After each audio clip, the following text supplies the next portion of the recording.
Hello every one. ഇന്നിപ്പോൾ ഈ വീഡിയോയിൽ നമ്മൾ SSC CGL 2021 നോട്ടിഫിക്കേഷൻ ഇന്നലെ സ്റ്റാഫ് സെലക്ഷൻ കമ്മീഷൻ റിലീസ് ചെയ്തിട്ടുണ്ട്. അപ്പോൾ SSC CGL എക്സാമിനെ കുറിച്ചും അതുപോലെ തന്നെ നോട്ടിഫിക്കേഷനിൽ പറഞ്ഞിരിക്കുന്ന മറ്റ് കാര്യങ്ങളെക്കുറിച്ചും എക്സാം സ്ട്രാറ്റജീസ് ഇതെല്ലാം എക്സ്പ്ലെയിൻ ചെയ്യുന്ന ഒരു വീഡിയോ ആണ്. അപ്പോൾ വീഡിയോ അവസാനം വരെ കാണുക. എങ്ങനെയാണ് അപ്ലൈ ചെയ്യുന്ന എല്ലാ ഡീറ്റെയിൽസും ഈ വീഡിയോയിൽ എക്സ്പ്ലെയിൻ ചെയ്യുന്നതായിരിക്കും. ഓക്കെ, അപ്പോൾ ഇന്നലെയാണ് 23rd SSC നോട്ടിഫിക്കേഷൻ റിലീസ് ചെയ്യുന്നത്. അപ്പം നമ്മൾ ആപ്ലിക്കേഷൻ ഫോം സബ്മിറ്റ് ചെയ്യുന്ന ഡേറ്റ് എന്ന് പറയുന്നത് 23/12/2021 to 23/1/2022 ഈ ഇടയ്ക്കാണ്. വെച്ചാൽ 1 month നമുക്ക് ടൈം ഉണ്ട്. അപ്പോൾ എപ്പോഴും നിങ്ങൾ അപ്ലൈ ചെയ്യുമ്പോൾ ആദ്യത്തെ ഒരു 3-4 ദിവസം കഴിഞ്ഞിട്ട് ചെയ്താലും മതിയായിരിക്കും. ബിക്കോസ് എപ്പോഴും നോട്ടിഫിക്കേഷൻ വിളിക്കുമ്പോൾ ആദ്യത്തെ ദിവസങ്ങളിലും പിന്നെ അവസാന ദിവസങ്ങളിലും നല്ല തിരക്കായിരിക്കും, സർവർ നല്ല തിരക്കായിരിക്കും. അപ്പോൾ ചിലപ്പോൾ ഈ ഫീ പേയ്മെന്റ് ഒക്കെ ചെയ്യുന്ന സമയം വരുമ്പോൾ ഇച്ചിരി പ്രോബ്ലം വരാൻ ചാൻസ് ഉണ്ട്. അതുകൊണ്ട് ഒരു 4-5 ദിവസം വെയിറ്റ് ചെയ്തിട്ട് Jan 1 ശേഷം അപ്ലൈ ചെയ്താലും മതി. ആൻഡ് ഓർക്കുക, ലാസ്റ്റ് ഡേറ്റ് എന്ന് പറയുന്നത് 23/1/2022 ആണ്. അപ്പോൾ ആ ലാസ്റ്റ് ഡേറ്റ് വരെ പോവാതിരിക്കുക, അതിനു മുമ്പ് തന്നെ അപ്ലൈ ചെയ്യുക. ഓക്കെ, അപ്പോൾ അങ്ങനെ ഡീറ്റെയിൽസ് ഇവിടെ പറയുന്നുണ്ട്. ആൻഡ് ഇവിടെ പറയുന്ന മറ്റൊരു കാര്യം എന്ന് പറഞ്ഞു കഴിഞ്ഞാൽ Tier 1 എക്സാം, അതായത് Tier 1 എക്സാം ഇവർ ഷെഡ്യൂൾ ചെയ്തിരിക്കുന്നത് April 2022 Tier 1 എക്സാം ഷെഡ്യൂൾ ചെയ്തിരിക്കുന്നത്. ഓക്കെ, അപ്പോൾ കഴിഞ്ഞ വർഷം CGL 2020 എക്സാം നടന്നത് മാർച്ചിലായിരുന്നു. മാർച്ച് ബിഗിനിങ്ങിലാണ് നടന്നത്. ഇപ്രാവശ്യം April 2022 ആണ് ഇവർ ടെൻറ്റേറ്റീവ് ആയിട്ട് പറയുന്നത്. അത് ചേഞ്ചസിന് ബാധകമാണ്. എന്തെങ്കിലും മറ്റ് റീസൺസ് വന്നതിന് ചേഞ്ചസ് വരാം. ബട്ട് നമുക്കിപ്പോൾ as of now April 2022 4 months നമുക്ക് നല്ലൊരു ടൈം കിട്ടുന്നുണ്ട്. എക്സാം പ്രിപ്പയർ ചെയ്യുന്നവർക്ക് വളരെ ഹെൽപ്ഫുൾ ആയിരിക്കും. ഓക്കെ, അപ്പോൾ ഇനി അടുത്ത ഫ്രണ്ടിലോട്ട് പോവുകയാണെങ്കിൽ നോട്ടിഫിക്കേഷനിൽ പോസ്റ്റ് ഡീറ്റെയിൽസ് കൊടുത്തിട്ടുണ്ട്. അപ്പം ഒത്തിരി പോസ്റ്റ് ഉണ്ട്. ആ പോസ്റ്റിന്റെ ഏജ് 18 to 30 ഇയർ തൊട്ട് 20 to 30 ഇയർ വരെ ഉള്ളതും ഉണ്ട്. അതുപോലെ തന്നെ താഴേക്ക് വന്നു കഴിഞ്ഞാൽ 18 to 27 ഉണ്ട്.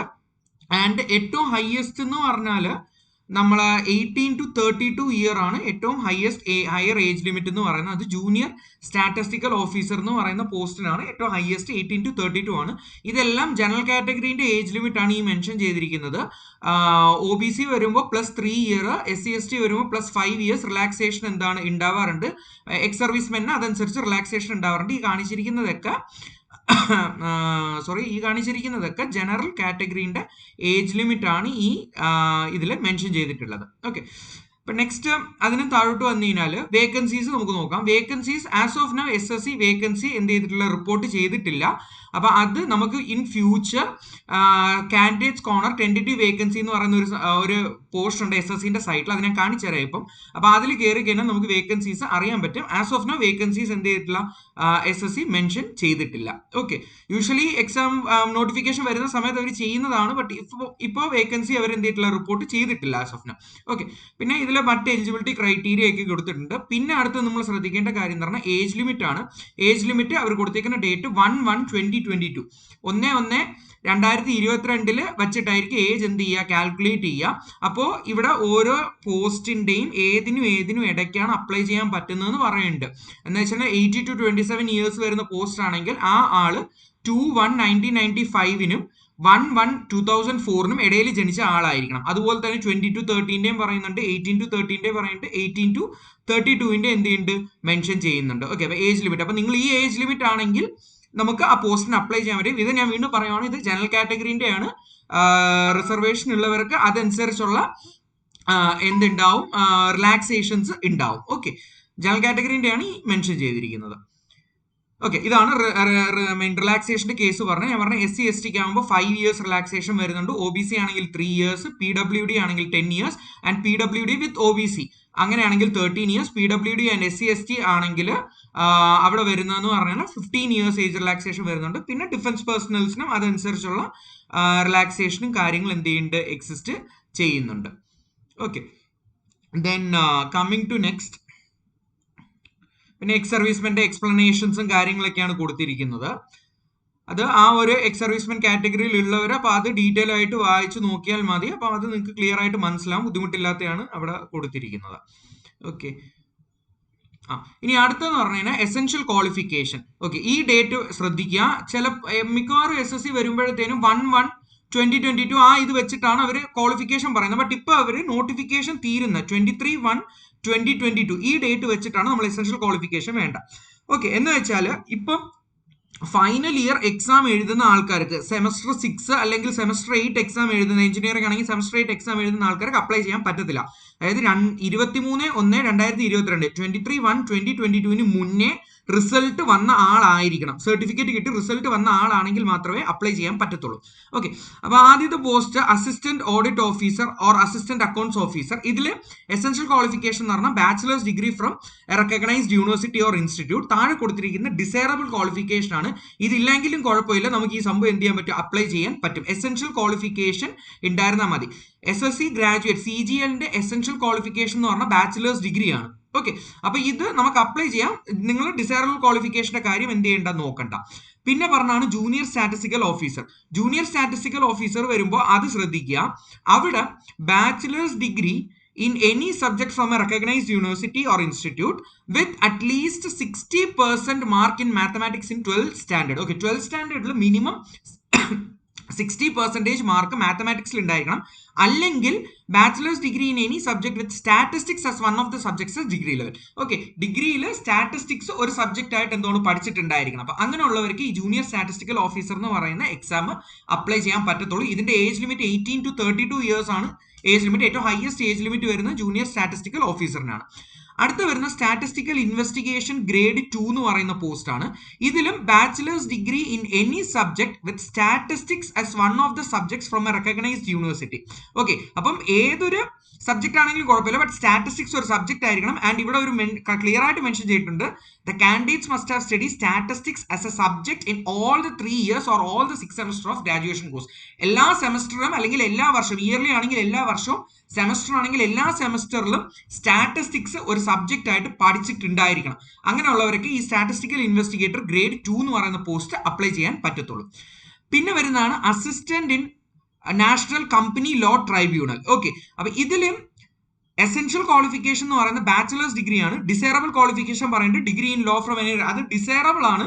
അപ്പൊ അത് നമുക്ക് ജോബിന്റെ എന്താ പറയുക, നമ്മുടെ സ്വഭാവം അനുസരിച്ച് അത് ഹെൽപ്ഫുൾ ആയിരിക്കും. കാരണം ഡിസൈറബിൾ എന്ന് പറയുന്നത് എസെൻഷ്യൽ നോക്കിയാൽ മതി, ഡിഗ്രി ഉള്ളവർക്ക് അപ്ലൈ ചെയ്യാം. അതുപോലെ തന്നെ research assistant in national human rights കമ്മീഷനിലും എസെൻഷ്യൽ ക്വാളിഫിക്കേഷൻ എന്ന് പറയുന്ന എന്താണ്, ഡിഗ്രി ആണ്. ഡിസൈറബിൾ ക്വാളിഫിക്കേഷൻ അവിടെ എക്സ്പീരിയൻസ് അവർ ചോദിക്കുന്നുണ്ട്, ബട്ട് എസെൻഷ്യൽ ക്വാളിഫിക്കേഷൻ എന്ന് പറയുന്ന ഡിഗ്രിയാണ്. പിന്നെ മറ്റെല്ലാ പോസ്റ്റുകളിലും bachelors in degree from recognised university ആണ് മറ്റെല്ലാ പോസ്റ്റിലും വരുന്നത്. ആൻഡ് ഇവിടെ candidates must possess essential qualification on or before the closing date of recipient. ഞാൻ നേരത്തെ പറഞ്ഞ പോലെ 23/1/2022 മുന്നേ ഡിഗ്രി ക്ലിയർ ചെയ്തിരിക്കണം. റിസൾട്ട് വന്ന് കംപ്ലീറ്റ് ചെയ്ത ആൾക്കെ അപ്ലൈ ചെയ്യാൻ പറ്റില്ല. ഞാൻ വീണ്ടും പറയുകയാണ്, ഫൈനൽ ഇയർ എക്സാം അപ്പിയർ ചെയ്യുന്നവർക്ക് അപ്ലൈ ചെയ്യാൻ പറ്റത്തില്ല. ആ കാര്യം ഓർത്തിരിക്കുക. ഓക്കെ, അതാണ് ക്വാളിഫിക്കേഷന്റെ കേസസ് നമ്മൾ പറയുമ്പോൾ. ഇനി താഴേക്ക് പോയി കഴിഞ്ഞാൽ എങ്ങനെയാണ് അപ്ലൈ ചെയ്യേണ്ടതെന്നുള്ളത്. അപ്പൊ എങ്ങനെ അപ്ലൈ ചെയ്യേണ്ടതെന്ന് പറഞ്ഞാൽ ഞാൻ കാണിച്ചു തരാം. നമുക്ക് ഇത് ഓൺലൈനായിട്ട് ssc.nic.in എന്ന് പറയുന്ന സൈറ്റിലേക്ക് കയറുക.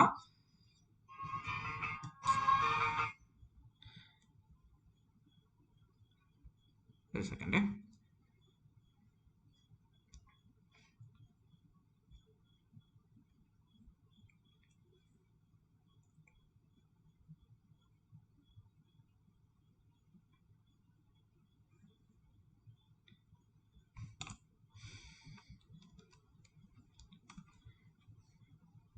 ഓക്കെ, ssc.nic.in എന്ന് പറഞ്ഞ സൈറ്റിൽ ലോഗിൻ ചെയ്യാം.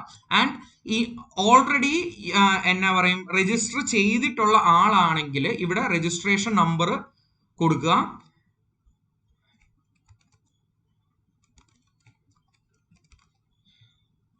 ഡീറ്റെയിൽസ് കൊടുക്കുക.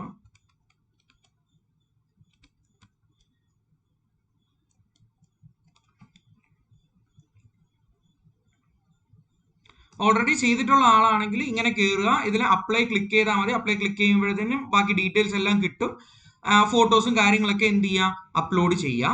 ആൻഡ് ഫസ്റ്റ് ടൈം രജിസ്റ്റർ ചെയ്യുന്ന ആളാണെങ്കിൽ ഇവിടെ ന്യൂ യൂസർ രജിസ്റ്റർ നൗ എന്ന് പറഞ്ഞ് ഇത് ക്ലിക്ക് ചെയ്യണം.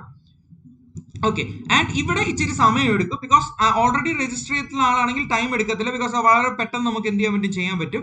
ഫസ്റ്റ് ടൈം എന്നാ പറയും SSCയിൽ അപ്ലൈ ചെയ്യുന്ന ആളാണ്, ഇപ്പൊ ഡിഗ്രി പാസ് ഔട്ട് ആയ ആളാണ്, ആദ്യമായിട്ട് SSC എക്സാംസിന് അപ്ലൈ ചെയ്യുകയാണെങ്കിൽ വൺ ടൈം ആയിട്ട് നിങ്ങൾ ഈ ഡീറ്റെയിൽസ് എല്ലാം ഫില്ല് ചെയ്യണം. ആധാർ, പിന്നെ നിങ്ങളെ പേര്, മറ്റു ബേസിക് ആയിട്ടുള്ള എല്ലാ ഡീറ്റെയിൽസും നിങ്ങൾ എന്ത് ചെയ്യണം, ഇവിടെ ഫില്ല് ചെയ്യണം. ഓക്കെ. അപ്പൊ അത് ഫില്ല് ചെയ്തിട്ട് വൺ ടൈം രജിസ്റ്റർ ചെയ്യുമ്പോഴത്തേനും നിങ്ങൾക്ക് ഒരു രജിസ്റ്റർ നമ്പറും പാസ്വേഡും നിങ്ങൾക്ക് ജനറേറ്റ് ചെയ്യാൻ പറ്റും. അത് വെച്ചിട്ട് പിന്നെ വരുന്ന എക്സാംസിനൊക്കെ നിങ്ങൾക്ക് ഈസി ആയിട്ട് എന്ത് ചെയ്യാൻ പറ്റും, രജിസ്റ്റർ ചെയ്യാൻ പറ്റും. ഓക്കെ. അപ്പൊ വൺ ടൈം രജിസ്ട്രേഷൻ പ്രോസസ് ഉണ്ട്. ഇതുവരെ രജിസ്റ്റർ ചെയ്തിട്ടില്ലാത്തവർക്ക്, ഓൾറെഡി രജിസ്റ്റർ ചെയ്തിട്ടുള്ളവർക്കാണെങ്കിൽ യൂസർ ID പാസ്വേഡും കൊടുത്തിട്ട് എന്ത് ചെയ്യുക, രജിസ്റ്റർ ചെയ്യുക. ആൻഡ് ഞാൻ നേരത്തെ പറഞ്ഞല്ലോ, വേക്കൻസീസ് റിപ്പോർട്ട് ചെയ്യുന്നത് അത് ഇവിടെ ആയിരിക്കും വരിക. കാൻഡിഡേറ്റ്സ് കോർണറിൽ കയറിയിട്ട് ടെന്റേറ്റീവ് വേക്കൻസി ക്ലിക്ക് ചെയ്യുക. ഇവിടെ ക്ലിക്ക് ചെയ്യുമ്പോഴത്തേനും ഇവിടെ നമുക്ക് tentative vacancy for combine graduate 2029 വരെ വന്നിട്ടുള്ളൂ. Tentative vacancy for combine graduate 2020 8/2/2021 അവര് എന്നാ പറയും, അപ്ഡേറ്റ് ചെയ്തിട്ടുള്ളതാണ് ഈ കിടക്കുന്നത്. അപ്പൊ 2021 ഇനി വരത്തേ ഉള്ളൂ. അപ്പൊ അത് ഇവിടെ ആയിരിക്കും എന്ത് ചെയ്യുക, വരുന്നത്. അത് കുറച്ച് ടൈം എടുക്കും അത് വരാൻ വേണ്ടിയിട്ട്. ആ സമയത്ത് നമുക്ക് നോക്കാം വേക്കൻസി എത്രത്തോളം വേക്കൻസിയാണ് ഉണ്ടാവുന്നത് എന്നുള്ളത് നോക്കാം. മോസ്റ്റ് പ്രോബബ്ലി വേക്കൻസീസ് കഴിഞ്ഞ വർഷത്തിനേക്കാൾ 2020 അറൌണ്ട് 7,000 വേക്കൻസീസ് ആണ് ഉണ്ടായിരുന്നത്. അതിനേക്കാളും കൂടാൻ ചാൻസസ് ഉണ്ട് ഇപ്രാവശ്യം. ഓക്കെ. ഇനി കമ്മിങ് ടു നെക്സ്റ്റ്, അടുത്തെന്ന് വെച്ചാൽ ഫോട്ടോന്റെ ഡീറ്റെയിൽ ആണ് പറയുന്നത്. ഫോട്ടോ ഇവിടെ കറക്റ്റ് ആയിട്ട് മെൻഷൻ ചെയ്തിട്ടുണ്ട്. ഓൺലൈൻ ആപ്ലിക്കേഷൻ ഫോം കാൻഡിഡേറ്റ്സിൽ എന്താണ് JPEG ഫോർമാറ്റിൽ ഫോട്ടോ ആയിരിക്കണം. 20 to 50 KB ആയിരിക്കണം സൈസ്. പിന്നെ ഇത് വേറൊരു കാര്യം ശ്രദ്ധിക്കുക, the photograph should not be more than 3 months old from the date of publication of the notice of examination. അത് നിങ്ങൾ ആ അപ്ലൈ ചെയ്യുന്നതിന്റെ താഴെ തന്നെ അവർ മെൻഷൻ ചെയ്തിട്ടുണ്ടായിരിക്കും ഏത് ഡേറ്റിലാണ് ഫോട്ടോ എടുത്തിട്ടുണ്ടായിരിക്കുന്നത് എന്നുള്ളത്. ഓക്കെ. അപ്പൊ അങ്ങനെ അതിന്റെ ഡീറ്റെയിൽസും കാര്യങ്ങളൊക്കെ കൊടുത്തിട്ടുണ്ട്. പിന്നെ ഇവിടെ വിത്തൗട്ട് ക്യാപ്, സ്പെക്ടക്കിൾസ്, അങ്ങനെ കുറെ കാര്യങ്ങളും എല്ലാം എന്ത് ചെയ്തിട്ടുണ്ട്, ഡീറ്റെയിൽസ് കൊടുത്തിട്ടുണ്ട്. ആപ്ലിക്കേഷൻ ഫീ എന്ന് പറയുന്നത് 100 rupees ആണ്. ആപ്ലിക്കേഷൻ ഫീ എന്ന് പറയുന്നത്, ആപ്ലിക്കേഷൻ ഫീ എക്സെപ്റ്റ് ചെയ്തിട്ടുള്ളത് വുമൻ കാൻഡിഡേറ്റ്സിന് ആപ്ലിക്കേഷൻ ഫീ ഇല്ല. അതുപോലെ തന്നെ SC ST PWD ex servicemen ഇവരെക്കാർക്കും എന്തുവാണ്, ആപ്ലിക്കേഷൻ ഫീ ഇല്ല. അപ്പൊ ആപ്ലിക്കേഷൻ ഫീ ആകെ ഉള്ളതെന്ന് വെച്ചാൽ മെയിൽസിനാണ്, അൺറിസർവ്ഡ് കാറ്റഗറിയിലുള്ള മെയിൽസിനും അതുപോലെ തന്നെ എന്താണ് OBC മെയിൽസിനുമാണ് ആപ്ലിക്കേഷൻ ഫീ ആപ്ലിക്കബിൾ ആയിട്ടുള്ളത്. ഓക്കെ. പിന്നെ അത് Bhim UPI SBI challan generate ചെയ്യാം. എങ്ങനെ വേണമെങ്കിലും നമുക്ക് എന്ത് ചെയ്യാൻ പറ്റും, പേയ്മെന്റ് ചെയ്യാൻ പറ്റും. ഒരു ബുദ്ധിമുട്ടും എന്ത് ചെയ്യത്തില്ല, ഉണ്ടാവത്തില്ല. ഓക്കെ. ഇനി എക്സാം സെന്റേഴ്സിന്റെ കാര്യമൊക്കെ പറയുന്നുണ്ട്. നമ്മൾ കേരള ട്രിവാൻഡ്രത്തൊക്കെ നമുക്ക് ഇഷ്ടംപോലെ സെന്റേഴ്സ് ഉണ്ട്. കേരളത്തിൽ പല സ്ഥലങ്ങളിലും നമുക്ക് എന്താണ് സെന്റേഴ്സ് കിട്ടാറുണ്ട്. അപ്പൊ ആ കാര്യത്തിലൊന്നും വേറെ ചെയ്യേണ്ട. പിന്നെ അടുത്ത നമ്മളെ സ്കീം ഓഫ് എക്സാമിനേഷൻ. ഓക്കെ. അപ്പൊ എക്സാമിനേഷൻ മൊത്തം 4 ടയർ ആണ് ഉണ്ടത്. ഏറ്റവും first one tier 1 computer based examination ആയിരിക്കും. ടയർ 2 കമ്പ്യൂട്ടർ ബേസ്ഡ് എക്സാമിനേഷൻ ആയിരിക്കും. ടയർ 3 എന്ന് പറയുന്നത് ഡിസ്ക്രിപ്റ്റീവ് എക്സാമിനേഷൻ ആയിരിക്കും, പെൻ ആൻഡ് പേപ്പർ മോഡായിരിക്കും. ആൻഡ് ടയർ 4 എന്ന് പറയുന്നത് കമ്പ്യൂട്ടർ പ്രൊഫഷൻസി ടെസ്റ്റ് അല്ലെങ്കിൽ ഡാറ്റ എൻട്രി സ്കിൽ ടെസ്റ്റ് എന്ന് പറയുന്നത്. ഇതിൽ ഈ ടയർ 4 എന്ന് പറയുന്നത് ക്വാളിഫയിങ് ആയിട്ടുള്ള പേപ്പറാണ്. ഓക്കെ. മറ്റു 3ലും നമുക്ക് മിനിമം മാർക്ക് നമ്മൾ എന്താണ് മേടിച്ചിട്ടുണ്ടായിരിക്കണം. അപ്പൊ ആ പേപ്പേഴ്സ് എങ്ങനെയൊക്കെയാണ് വരുന്നത്, അതിന്റെ മാർക്കിംഗ് സ്കീം എങ്ങനെയാണെന്ന് നോക്കാം. ഇപ്പൊ ടയർ 1 നോക്കുമ്പോൾ ടയർ 1ൽ 4 സബ്ജക്ട്സ് ആണ് ഉള്ളത്. General intelligence and reasoning, general awareness, quantitative aptitude, English comprehension. Okay. ഇതെല്ലാം 25 ക്വസ്റ്റ്യൻ വീതമായിട്ട് ഉണ്ടായിരിക്കുക. ഓരോന്നിലും ഈ 25 ക്വസ്റ്റ്യൻസ് ആയിരിക്കും. അല്ല മാക്സിമം മാർക്ക് എന്ന് പറയുന്നത് 50. അപ്പൊ ടോട്ടൽ എന്ന് പറയുന്നത് ഈ എക്സാം എന്ന് പറയുന്നത് ടയർ 1 പേപ്പർ എന്ന് പറഞ്ഞാൽ 200 മാർക്കിലാണ് ടയർ 1 പേപ്പർ എന്ത് ചെയ്യുന്നത്, കണ്ടക്ട് ചെയ്യുന്നത്. ഓക്കെ. അപ്പൊ ഈ 200ല് നമ്മൾ ഇപ്പൊ 2020 കട്ട് ഓഫ് നമ്മൾ എടുത്ത് നോക്കിക്കഴിഞ്ഞാൽ 200ൽ 133 ആയിരുന്നു ജനറൽ കാറ്റഗറിന്റെ കട്ട് ഓഫ്. 132 133 ആയിരുന്നു കട്ട് ഓഫ്. അത് ഓരോ ഇയറിൽ വേരി ചെയ്തുകൊണ്ടിരിക്കും. അതിന് മുമ്പത്തത് കുറച്ചും കൂടെ ഹയർ ആയിരുന്നു കട്ട് ഓഫ്. 145 to 150 ആ റേഞ്ചിൽ സംതിങ് ആയിരുന്നു 2019 കട്ട് ഓഫ് എന്ന് പറയുന്നത്. അത് വേരി ചെയ്തുകൊണ്ടിരിക്കും. എപ്പോഴും ശ്രദ്ധിക്കുക, SSCന്റെ എക്സാംസിന് നമുക്ക് ഒരിക്കലും കട്ട് ഓഫിന്റെ ബോർഡറിൽ ക്ലിയർ ചെയ്തിട്ട് കാര്യമില്ല. We have to score more marks than cut off. Cut ഓഫിനെക്കാളും കൂടുതൽ മാർക്ക് നമ്മൾ എന്ത് ചെയ്യണം, സ്കോർ ചെയ്യണം. ബിക്കോസ് നമ്മളെ ഫൈനൽ റാങ്ക് ലിസ്റ്റ് അല്ലെങ്കിൽ നമ്മൾ ലിസ്റ്റ് കയറുന്ന ഡിറ്റർമൈൻ ചെയ്യുന്ന ടയർ 1 തൊട്ടുള്ള മാർക്കാണ് നമ്മൾ എന്ത് ചെയ്യുന്നത്, അവർ കാൽക്കുലേറ്റ് ചെയ്യുന്നത്. ഓക്കെ. അപ്പൊ ടയർ 1 എന്ന് പറയുന്നത് ഔട്ട് ഓഫ് 200 ആണ് ടയർ 1 എന്ന് പറയുന്നത്. ഓക്കെ. ആൻഡ് ഇതിൽ സബ്ജക്ട്സ് നോക്കിക്കേ, quantitative aptitude, English and general intelligence reasoning, general awareness.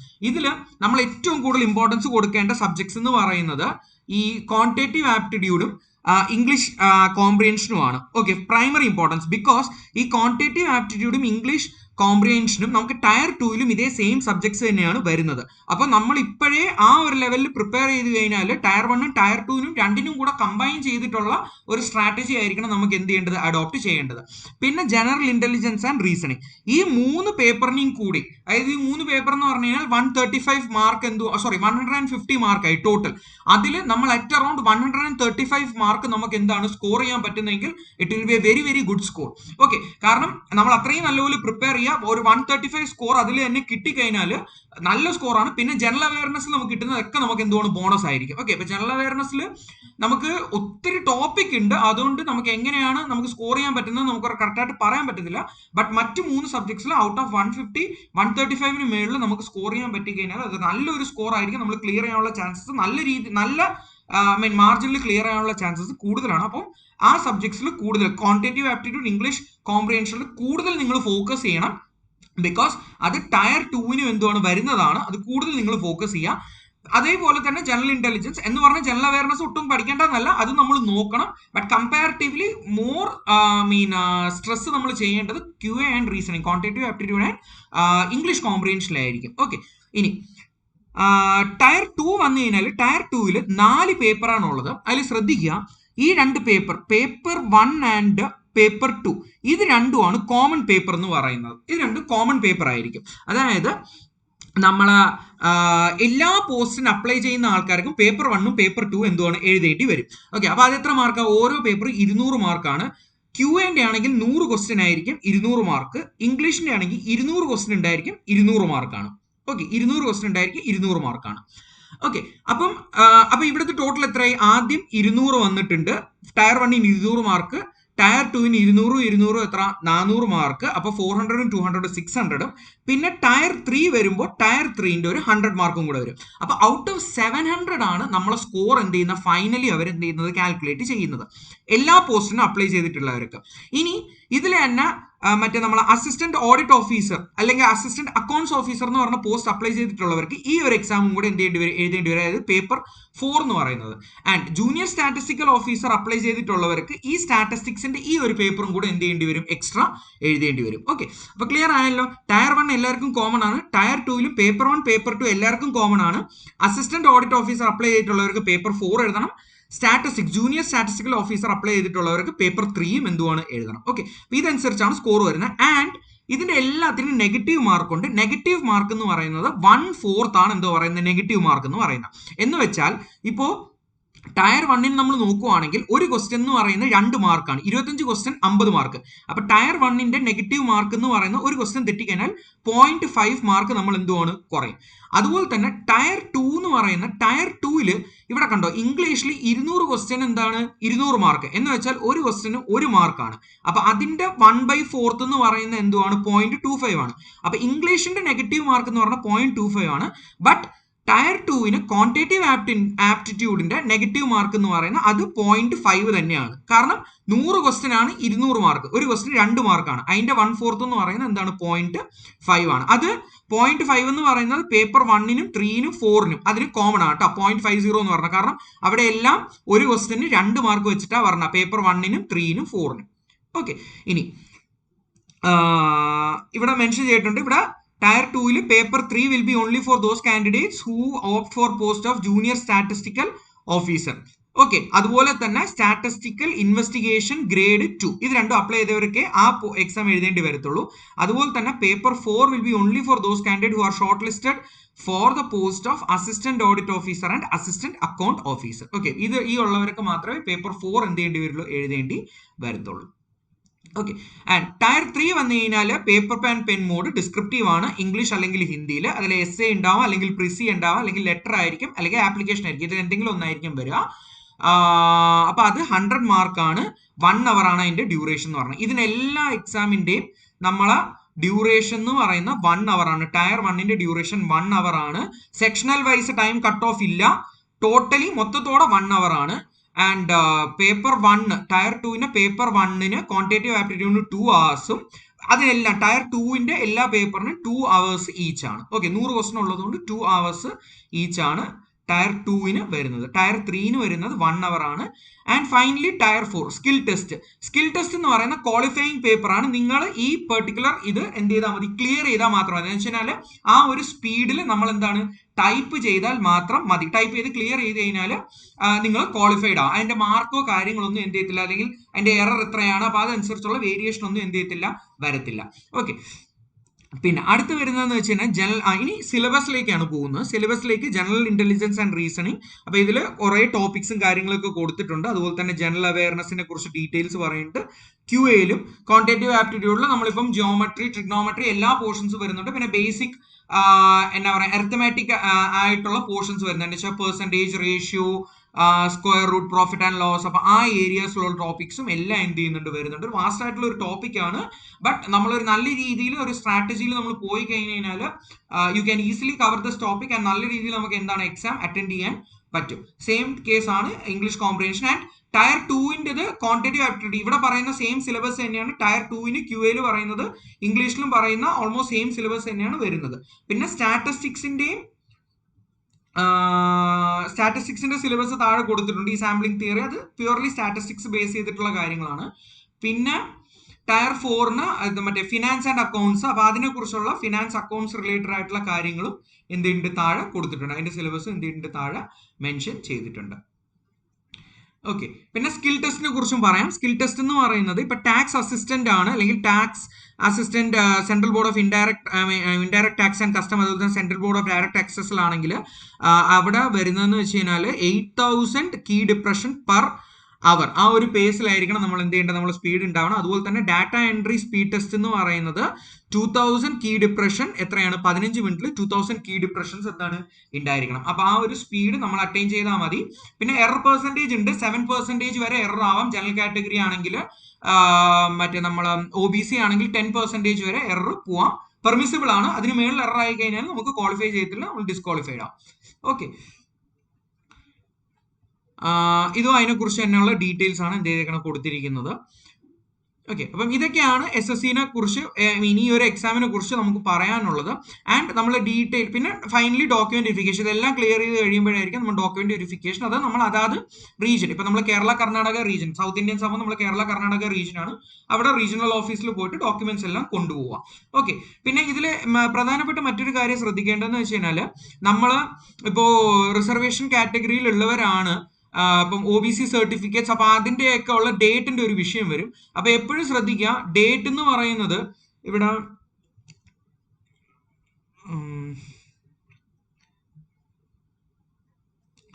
കുറെ കാര്യങ്ങൾ പറയണ്ട, ഇല്ല എന്നെ മെൻഷൻ ചെയ്തിട്ട് ഞാൻ പെട്ടെന്ന് പറയാം. ഡേറ്റ് എന്ന് പറയുന്നത് നമ്മൾ ഈ ഡേറ്റ് പറഞ്ഞിട്ടുള്ളൂ, അതായത് 23/1/2022 നമ്മൾ ആപ്ലിക്കേഷൻ എന്ത് ചെയ്യുന്നത്, ക്ലോസ് ചെയ്യുന്നത്.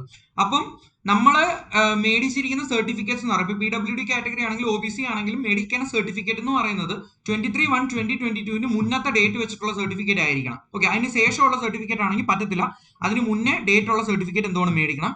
അതുപോലെ തന്നെ EWS category, economically weaker section ആണെങ്കിൽ അത് ഒരു ഒരു ഫിനാൻഷ്യൽ ഇയർ April 1, 2021 മുതൽ March 31, 2022 ഈ ഒരു ഗ്യാപ്പിനിടയിലുള്ള ഡേറ്റിലുള്ള സർട്ടിഫിക്കറ്റ് ആയിരിക്കണം എന്ത് ചെയ്യേണ്ട കയ്യിൽ ഉണ്ടായിരിക്കേണ്ടത്. ഓക്കെ. ആ ഡേറ്റ്സ് എപ്പോഴും എന്ത് ചെയ്യുക, ഫോക്കസ് ചെയ്യുക. അതുപോലെ തന്നെ അപ്ലൈ ചെയ്യുമ്പോഴത്തേനും ssc.nic.in എന്ന് പറയുന്ന സൈറ്റിൽ കയറുക. ഓൾറെഡി അപ്ലൈ ചെയ്തിട്ടുള്ളവരാണെങ്കിൽ രജിസ്ട്രേഷൻ നമ്പറും ഡീറ്റെയിൽസ് ഒക്കെ കൊടുക്കുക. ഓക്കെ.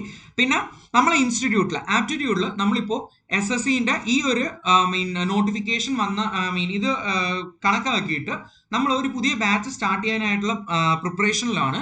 അപ്പോൾ ഇൻട്രസ്റ്റഡ് ആയിട്ടുള്ള കാൻഡിഡേറ്റ്സ് കോൺടാക്ട് ചെയ്യാം. അപ്പോൾ സോ ദാറ്റ് എത്രയും പെട്ടെന്ന് കോൺടാക്ട് ചെയ്യാം. അപ്പോൾ സോ ദാറ്റ് നമുക്ക് ഈ വിത്തിൻ 4 months, അപ്പോൾ ഏപ്രിലിനുള്ളിൽ നമുക്ക് പോർഷൻസ് എന്താണ് ക്ലിയർ ചെയ്തിട്ട് നിങ്ങൾക്ക് മോക്ക് ടെസ്റ്റും കാര്യങ്ങളും, അപ്പോൾ നമ്മൾ നല്ലൊരു നമ്പർ ഓഫ് മോക്ക് ടെസ്റ്റും എല്ലാം ചെയ്യാനായിട്ടുള്ള ഒരു പ്രിപ്പറേഷൻ സ്ട്രാറ്റജിയാണ് നമ്മൾ എന്ത് ചെയ്യുന്നത്, പ്ലാൻ ചെയ്യുന്നത്. അപ്പോൾ നിങ്ങൾക്ക് എക്സാം ക്ലിയർ ചെയ്യാൻ വളരെയധികം ഹെൽപ്ഫുൾ ആയിരിക്കും.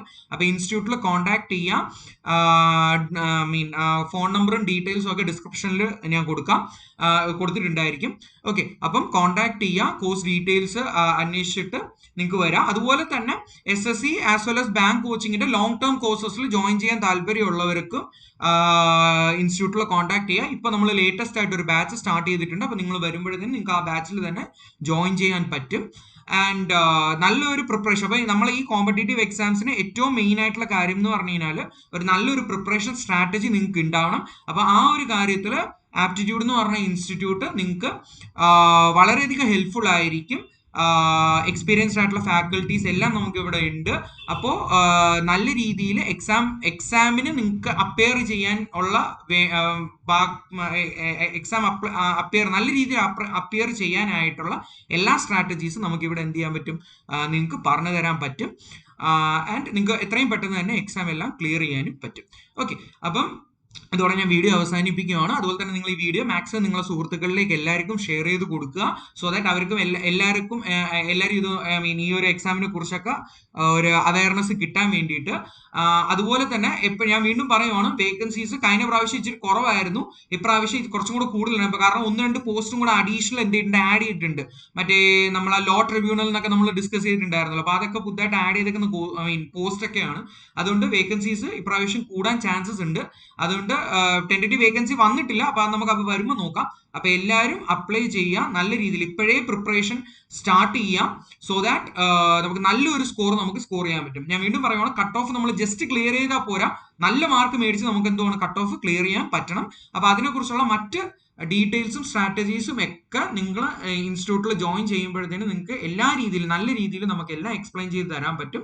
ഓക്കെ, അപ്പം ഇൻട്രസ്റ്റഡ് ആയിട്ടുള്ള കാൻഡിഡേറ്റ്സ് ഡിസ്ക്രിപ്ഷനിൽ കൊടുത്തിരിക്കുന്ന നമ്പറിൽ കോൺടാക്ട് ചെയ്യുക ആൻഡ് കോഴ്സസ് ജോയിൻ ചെയ്യാൻ ശ്രമിക്കാം. ഓക്കെ, അപ്പം അത്രേ ഉള്ളൂ. ഞാൻ വീഡിയോ വൈൻഡ് അപ്പ് ചെയ്യാണ്. Thank you so much. Thank you for hearing.